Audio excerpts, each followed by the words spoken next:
sabía dónde colocarla y cómo manejarla. Yo, por mi actividad profesional, en los últimos 25 años he tenido la oportunidad de viajar, trabajar y vivir por periodos más o menos largos en más de 30 provincias del país, tanto de la costa como de la sierra e incluso de la selva. He vivido en comunidades indígenas, ¿no? Y he encontrado que la descripción que hizo Mariátegui coincide en gran parte con lo que yo pude encontrar en mi conocimiento directo de la realidad del país. Pero estas son dos cuestiones previas que consideraban necesario señalar para invitarlos a leer el libro de Mariátegui. Un libro colectivo, con la colaboración de todos sus compañeros, ¿no? Y el otro que para Mariátegui no era un determinista en el manejo del marxismo, sino que valoraba la interacción de los diferentes aspectos de la sociedad. Ahora trataré de resumir brevemente los aspectos fundamentales de los aportes de Mariátegui en este primer ensayo, que supongo la mayoría de los presentes lo hemos leído una o más veces. 1. Del periodo prehispánico nos dijo que el Tahuantinsuyo fue una agrupación de comunas agrícolas y sedentarias, y que lo más interesante era su economía. Estamos en deuda, estudiar cómo funcionaba la economía en el incanato y en las culturas anteriores. El Estado incaico es cierto que fue un Estado teocrático y despótico, pero no fue un Estado esclavista. Eso Mariátegui lo tenía muy claro. Al respecto sostuvo una polémica con el escritor Aguirre Morales. La polémica está acá, solo que está en letra chiquita en una de las notas. Ahí está, no está completo, pero está extracto de su polémica con Aguirre Morales, que decía pues, que el Estado incaico era esclavista, y Mariátegui no aceptaba eso. Dice, para Mariátegui la sociedad incaica, y ahora agregaremos nosotros todas las culturas desde Caral hace 5.000 años, pasando por Tiahuanaco, Huari y Chavín, que entre otras fueron sociedades socialistas o comunistas agrarias, como lo definió Mariátegui. ¿Para qué? Para diferenciarlo del comunismo proletario. Entonces Mariátegui acuñó ese término, comunismo agrario. Las células de esas sociedades antiguas fueron los aires, que duraron desde los orígenes de la población que se instaló, desde que se descubrió la agricultura aquí en América, ¿no? Que duró hasta la llegada de los españoles, que duró a lo largo de toda la colonia y que está durando a lo largo de toda la república. Y que son los que están abanderando las luchas en los últimos 15 años. Tanto las comunidades nativas amazónicas como las comunidades campesinas altoandinas son los que están poniéndose al frente en las luchas de nuestro pueblo. Eso es lo que tenemos que valorar de los últimos años. Ahora, del periodo de conquista y colonización española, Mariátegui concluyó que el virreinato señala el comienzo del difícil y complejo proceso de formación de una nueva economía. Sobre las ruinas y los residuos de una economía socialista echaron las bases de una economía feudal. Eso fue lo que trajo la conquista y la colonización española, una sociedad feudal. En el ensayo sobre la evolución económica, así como en los otros 6 ensayos que compone el libro, Mariátegui denunció y criticó el pesado lastre que nos dejó la herencia española, tanto en los aspectos económicos y sociales, como en los aspectos políticos y religiosos, así como en los aspectos educativos y literarios. La denuncia de la pesada herencia del pasado feudal y la propuesta de la necesidad de luchar por crear un Perú nuevo en el mundo nuevo es el contenido fundamental de este libro. No solo el primer ensayo, de todos los ensayos. El blanco, ¿cuál es el blanco? Porque es un arma de combate. ¿Cuál es el blanco del estudio sobre la educación, sobre el proceso de educación pública? La herencia española.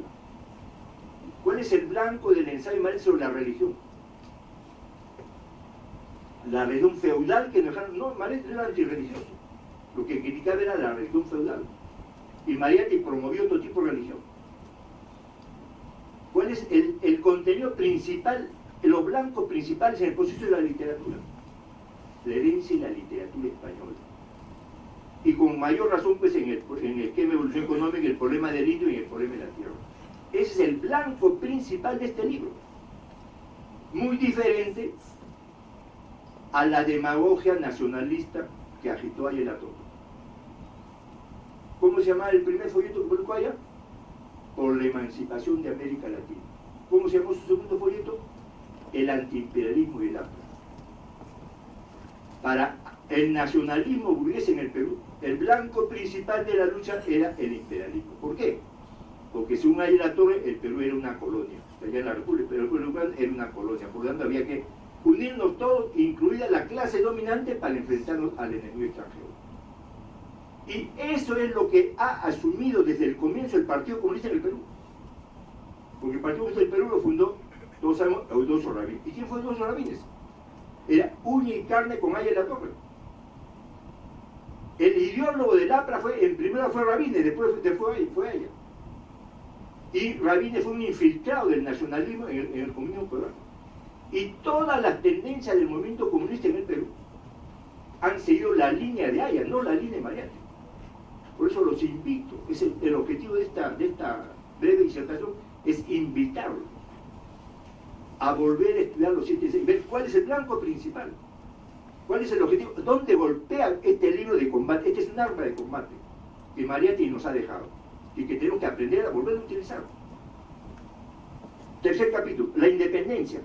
Justamente estamos en la víspera de la conmemoración del bicentenario de la independencia nacional. Y todavía no hay una comprensión cabal de este hecho histórico.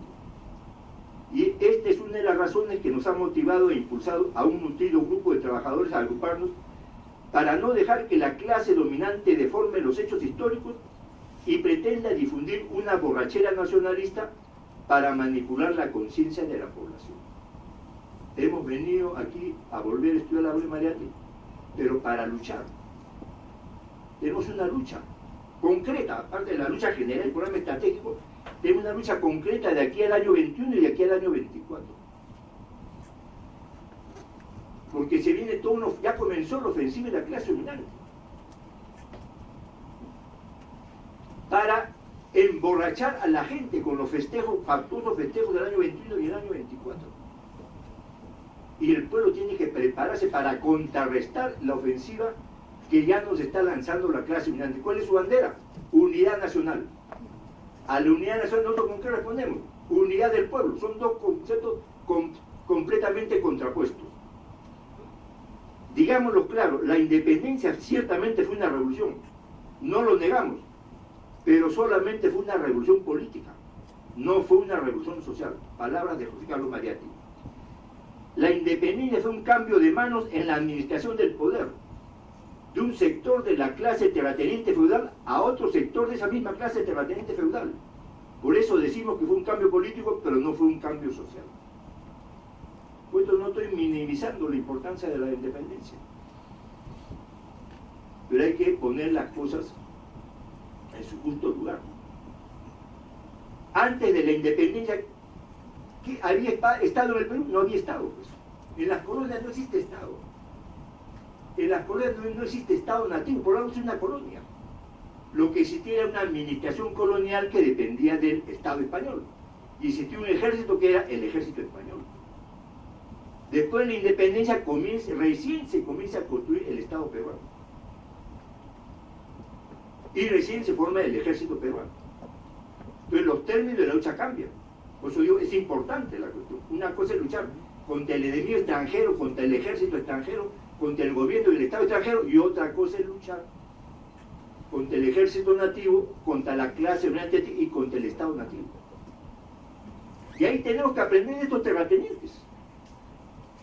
Si ellos pudieron expulsar al ejército y al Estado invasor, nosotros, ¿por qué no? Y lo derrotaron nosotros, ¿por qué no podemos derrotar al ejército y al Estado nativo? ¿Qué ventaja tenían ellos con respecto a nosotros? Entonces hay que aprender mucho, pero no dejarnos engañar. En palabras de Mariátegui sobre la independencia, dice: como la primera, la segunda etapa, esta economía arranca de un hecho político y militar. La primera etapa nace de la conquista, la segunda etapa se inicia con la independencia.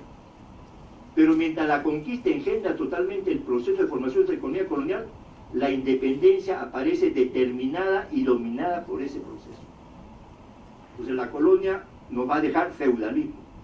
Los comienzos de la independencia, voy a hacer ya breve la última parte, nos va a dejar feudalismo. Todo el siglo XIX va a ser un siglo de predominio del feudalismo en nuestro país. Pero dentro de esas limitaciones va a comenzar a desarrollarse el capitalismo. Mariátegui lo explica. Primero, de 1845, gobierno de Castilla, son 35 años de crecimiento capitalista en el país, pero capitalismo comercial y bancario. que es producto de la explotación y exportación del guano y el salino. Hay crecimiento capital en el país. Pero ¿quiénes dirigieron el crecimiento capitalista del país? Un sector de los propios terratenientes feudales. Por eso es un capitalismo muy débil. No ha sido producto de una revolución de la burguesía contra los terratenientes, no. Los propios terratenientes han tenido que asumir funciones de capitalismo. Ese primer impulso se va a interrumpir en la guerra de agresión anglo-chilena contra el Perú, la famosa guerra del Pacífico. Van a venir más o menos 15 años de parálisis de crisis, y en 1895, cuando se firma el contrato Grace y comienza el gobierno de Nicolás de Piedra, comienza un segundo ciclo largo de crecimiento capitalista, que va a durar hasta el año 1929, en que estalla la gran crisis económica mundial.